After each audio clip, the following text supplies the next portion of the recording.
my privilege today to introduce to you the head football coach at Valdosta State University. Coach Dean is a veteran.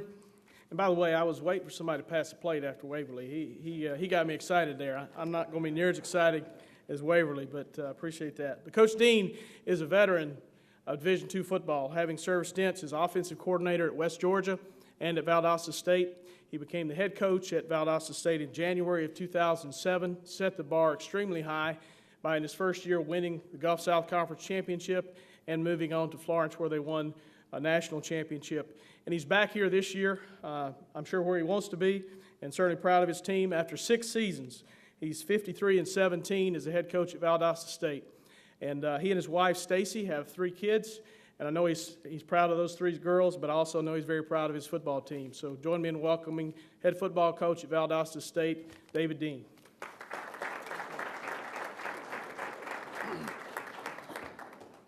First off, I want to say thank you to the Shoals National Committee for all the hospitality.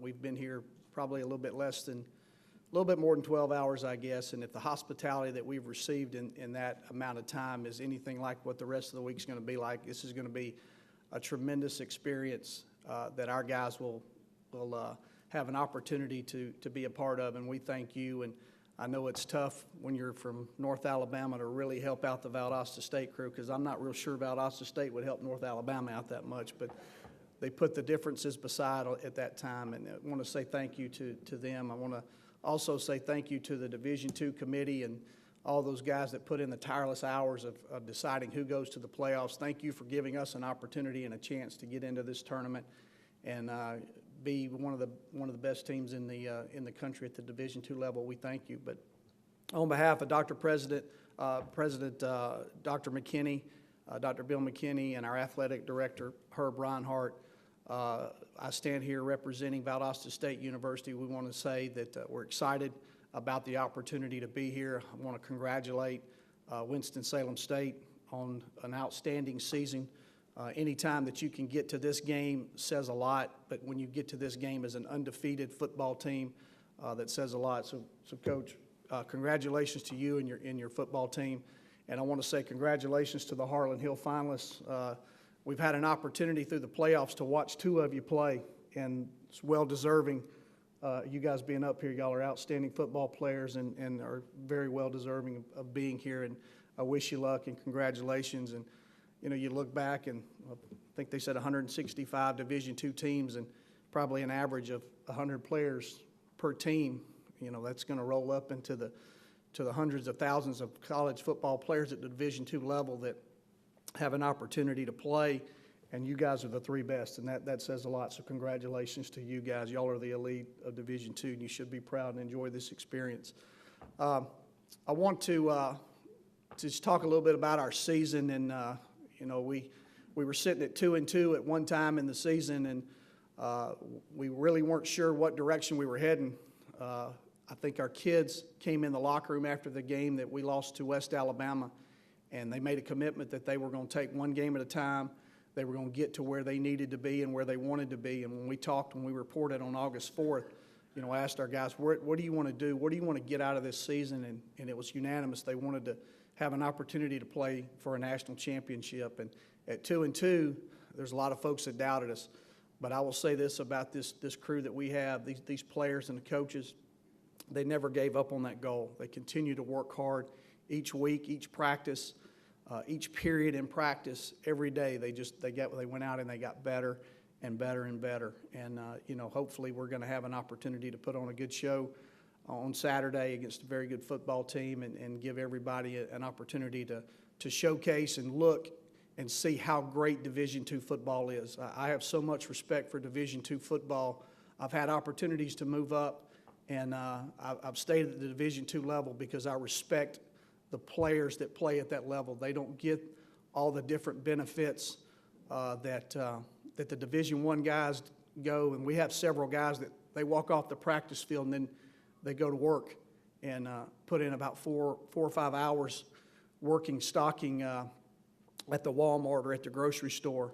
And you very rarely find guys that are committed to doing that just to stay in school and be a part of a football team. And, you know, not just at Valdosta State, but everywhere. I commend those guys at the Division II level for continuing to play, because I truly believe that Division II football players play football for the love of the game, and that's what it should be. It should be for the love of the game and the enjoyment, being part of a team, being part of a family, and being part of something special each and every year, and I think we have a lot of guys on our team that are like that. I brought 3 of our football players here, and I'm going to start on the left here. Number 11, our quarterback, Caden Cochran, has had an outstanding year. You know, I can stand up here and probably get emotional talking about our players, but you're talking about a guy that has gone through a lot in the last 18 months of his life. Caden went to a junior college, left a junior college, and went to walk on at the University of Oklahoma. And right after he got there, the tornadoes that came through the Midwest destroyed his house. And fortunately, his family was safe. They were fine. And at that time, he decided that he was not going to be able to afford to walk on at Oklahoma. He opened himself up to a possibility of getting a scholarship. We found him, brought him in 2 weeks before the 2011 season started. And about 4 weeks into the season, he became our starter and reached an ultimate last week when we beat Minnesota State Mankato, and heard some devastating news the next day that his family, who drove to Minnesota to see the game, got back home, and when they got back home, the house that they had moved in, the temporary home that they're living in, burned down. So all the possessions that he had that survived the tornado were lost in the fire. And just, you know, tremendous kid that he puts all that behind and keeps working. He's got a great family and, you know, just a great leader for us. But you imagine going through that in an 18-month period and still be as successful as he is on the field says a lot for him and his character, and we're awfully proud to have Caden on our football team. Next to him is Gerald Ford. Gerald Ford's number 19 is one of our wide receivers. He was the Gulf South Conference Offensive Player of the Year. Gerald was also the Gulf South Conference Freshman of the Year in his freshman year playing. We're very fortunate. Again, it seems like we're getting all these guys that have nowhere else to go, but Gerald was a native of New Orleans, and when the tragedies come through there of the Hurricane Katrina, he was forced to leave New Orleans and ended up in Gainesville, Georgia. And Gerald's probably a Division I football player that got overlooked because of the hurricane that came through there, and we're very fortunate to have Gerald. Gerald is an outstanding football player, an outstanding leader for our team, and really proud to have Gerald as part of our football team. And then next to him is Tyler Josie. Tyler is a defensive end, number 45. Tyler is probably one of the most unique players in Division II football. This is his 6th year of playing football. He came in and redshirted. He's the only member of our football team that is still part of the team that when we were here in 2007. He was a redshirt freshman that year, and he ended up getting a medical redshirt a couple of years later when he broke his foot, and we were very fortunate to have, they allowed him to have an extra year. So this is the 6th year for Tyler in Division II football and playing for Valdosta State, and I want to also commend him.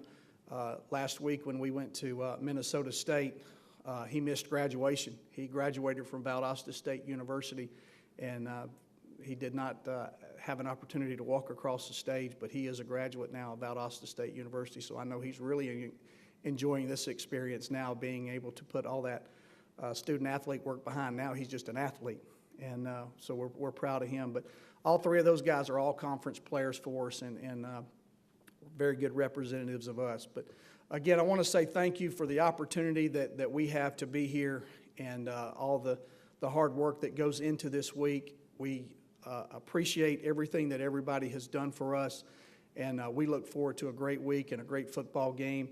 And hopefully the weather will hold off for us. It can't be any worse than what we faced last week when we were in Minnesota. We were practicing in 70-degree weather, 73-degree weather, and we went to Minnesota. We played in 28-degree weather, so it was a 50-degree difference. And I know that this is going to be a little bit different experience for us right here. But again, thank you so much. We look forward to a great week and appreciate everything that everybody does for us. Thank you.